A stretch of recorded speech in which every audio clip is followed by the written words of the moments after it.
The FAA has provided some leeway in complying with the new remote ID rule, FAA Part 89. But to be clear, September 16th, 2023 is still the date that we were required to comply with the rule, unless you have a drone that doesn't have standard remote ID and there is no plan to get it. In that case, you have to get a remote ID module by the March 16th, 2024 deadline. Hi, I'm Ken Bouvier with UAV Coach. Currently, there's only a handful of manufacturers for remote ID modules that actually meet FAA acceptance of the remote ID rule as listed on the FAA's Declaration of Compliance website. In this video, we'll be doing some independent testing of 3 modules that are manufactured by Dronetag. In full disclosure, Dronetag did provide us with the modules, but we'll be doing an assessment that's unbiased and nothing but truthful. In addition, we'll be testing 2 different apps. One is the Dronetag app, which is used for fleet management and flight data storage and notifications. And the other one is the Drone Scanner app, which is simply to track drones that are flying that are transmitting remote ID. It's a free app and it's available to the public. First, we'll be looking at the Dronetag Mini, which ironically is in the biggest box. But the Mini is actually a dual purpose. It has capabilities for both network and broadcast remote ID. In network remote ID, the data is disseminated over mobile networks, providing an almost limitless range. The data is stored in the cloud, so you have real-time access, and it's used for fleet management and other advanced missions. Broadcast remote ID is the minimum to comply with the new rule and is broadcast over both Wi-Fi or Bluetooth, depending on the manufacturer. Dronetag utilizes Bluetooth, which gives you a range of anywhere between 1.5 and 2 miles. We'll also be assessing the Dronetag Beacon module, which is only a broadcast module. So this module is designed to meet the minimum requirements, and it's less expensive than the Mini. Again, this one broadcasts using Bluetooth. The final module is actually the least expensive and smallest and lightest weight, and this is the Dronetag BS module. BS stands for Basic Solution. There's a belief that the BS actually stands for something else, but who knows? This module is designed for aero modelers, FPV pilots, and also RC airplanes because it's so small and lightweight. In our assessments, we're going to look at 3 basic things: ease of use of the modules and the user experience. We're going to look at the product performance and the functionality, and then we'll also look at the build quality and durability. We're going to start out with the Dronetag Mini module. As you can see, the box that it comes in is very nice. They've obviously put a lot of effort into the packaging. It's very easy to open. It's got a little magnetic clasp there, and it's pretty basic. You see that you've got some documentation. You've got your Dronetag sticker, and you've got some of the dual lock 3M strips to attach the module to the drone. Now, the module itself, as you can see, it's very compact. There's 3 indicator lights on here. One indicates the satellite status, the remote ID status, and then also the overall module status, whether it's actually working or not. You've got a charging port at the bottom, and then also a port for external peripherals. There's a couple of sockets on the side here for external antenna and then a BT antenna. And that's basically it. It's a pretty simple device. Like I say, it's not too big. On the bottom, you actually have permanently affixed dual lock 3M fastener there so that you can attach that to the drone. And in addition to that, you have a small charging cable specifically for the module. Now, the one thing you do want to do is get this charged up fully when you first get it. And then on the side here, you've got just a button that if you push it once short, it shows you the charge status. If you push and hold for a couple of seconds, it turns the unit on. Now, with the Dronetag devices, you have to sync these up with the Dronetag app, and that way you can confirm and verify that you've got the proper firmware. You've got the firmware update. So we'll go into the app and get this device synced up to the app. So we'll get into the Dronetag app, and keep in mind you do have to set up an account. Once you do, you'll come into the app. And if you click on the picture of the head and the body up in the top right corner, you'll come into your basic profile. Now this is where you want to add My Devices. If you click on My Devices, you'll see in here it says you don't have any devices, register your device to management. So we'll go ahead and do that. And you may want to confirm that the serial number that's listed there is actually the serial number on your device, just to make sure you are pairing with the proper device. After you tap on the module, you'll see that it was paired, and then you'll get a message that says welcome aboard. Because this module is a network module, there's a subscription plan in order to utilize the mobile network service and be able to have all the features for managing a fleet of drones and other advanced processes. So you do have a 6-month free trial. I'm gonna go ahead and say start free trial. And as you can see, the Dronetag Mini is now paired. And from here, we'll want to go ahead and click on firmware update so that we can check for any updates.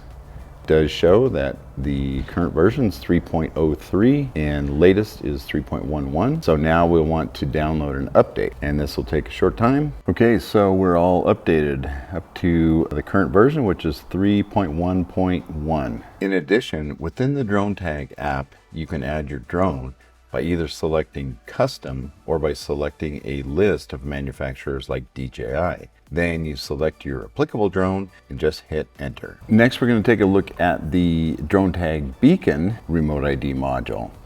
And again, the packaging is actually very nice. It's very well put together, a lot of thought. The panel here, you've got description about the module, the LED lights, how to power on and power off, so that's nice to have that. In this case, you've still got the same thing. You've got the documentation, you've got your Dronetag sticker, and some dual lock tabs there to put on the drone if it needs it, and of course your charging cable. The Beacon is actually quite a bit smaller compared to the Mini. You can see the difference. Again, the Beacon is simply a broadcast or direct remote ID module. So it doesn't have the network feature, but it does have Bluetooth. It transmits in Bluetooth. So the range on this is supposed to be between 1.5 miles and 2 miles. Again, on the device itself, you can see you've got a port for an external antenna. I didn't mention, but these modules do have internal antennas, so there's no need for that to operate. You have the charging port and an external port there as well. And then again, you have the button to turn on the module here, and we'll go ahead and push that. You hold it for a couple seconds and the module will start up. And again, on this, we'll have to go into the Dronetag app, and we will see if we can register a new device. And here you can see that it does find the Beacon, and if we click on that, it indicates that the device has been registered to your account. You confirm that, and you can see that the Beacon is shown that it's on. It says in flight, which is indicating that it's on. And we'll go ahead and check the firmware to update to the latest version, and it says that we are up to date. So I think we're ready to go with the Beacon module as well. We're going to do our operational test using 3 different categories of drones. The first is one that is not currently remote ID compliant, but it will be through firmware update. One is not remote ID compliant and will not get a firmware update. And the other one is a remote ID compliant drone right out of the factory. The Beacon will work well on all of them because it's a very small module. However, the Mini, you probably don't want to use on one of the smaller less than 250 gram drones. It's just a little bit too heavy and a little too bulky for these drones, in my opinion. Now we're going to go ahead and test these modules for range and for continuous signal. We're also going to see if there's any effect from drones that have remote ID and whether or not there's any interference with the module signal.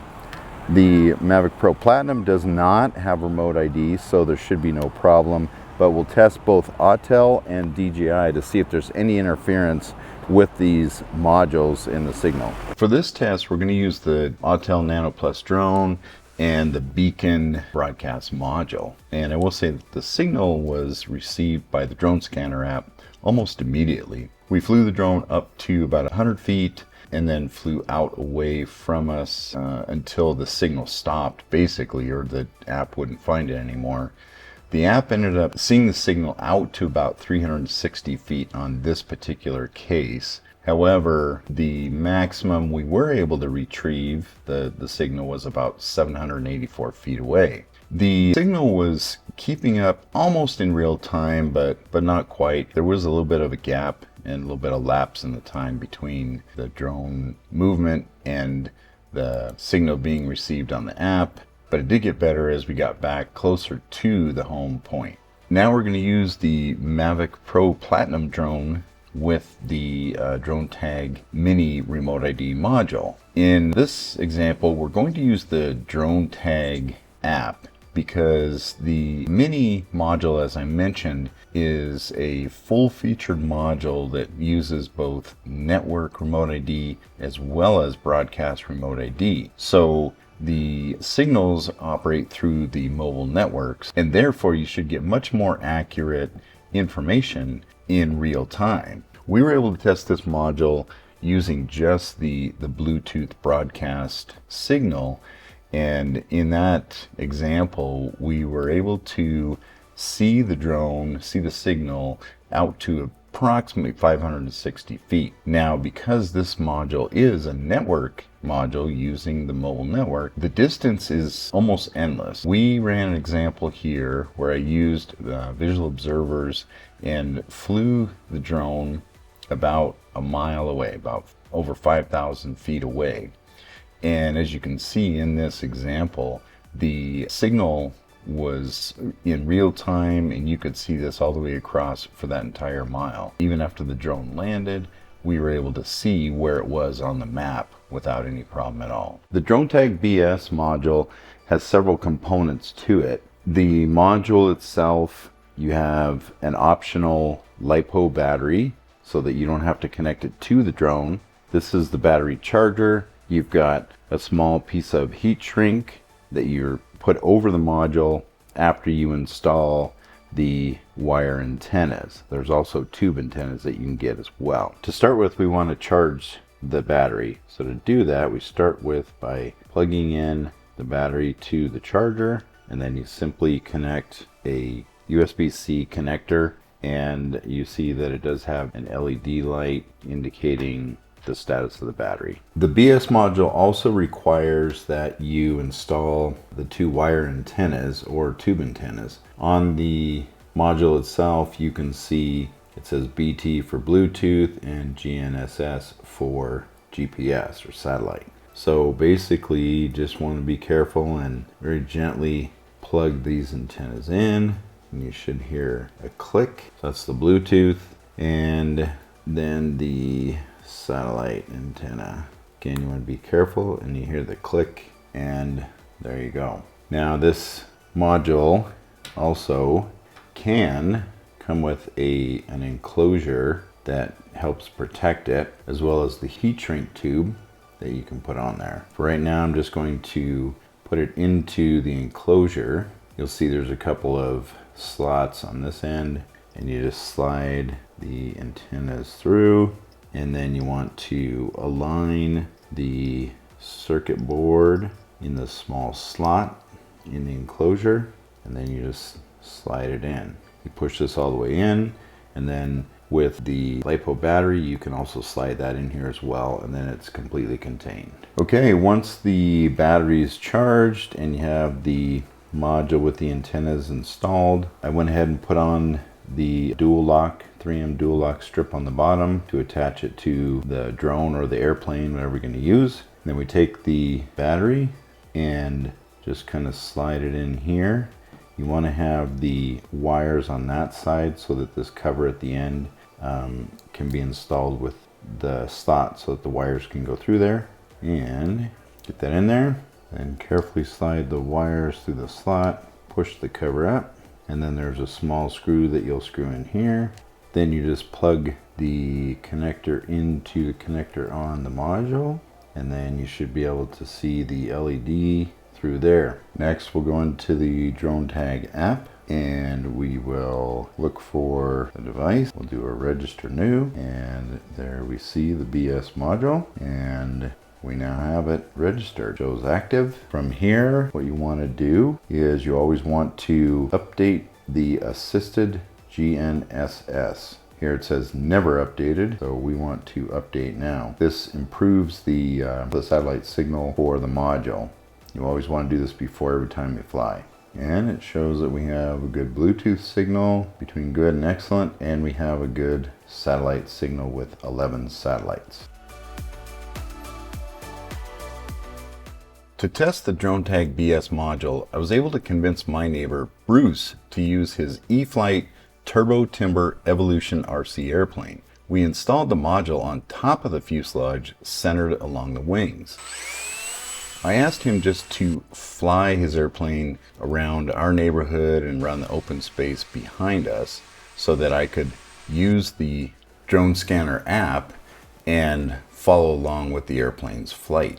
Now he just circled around and climbed and descended and kind of flew around the area, and I was amazed that the drone scanner app was following the airplane in real time very well. The furthest he flew the airplane away from us was about 133 meters, or about 435 feet, and the app never lost the module signal.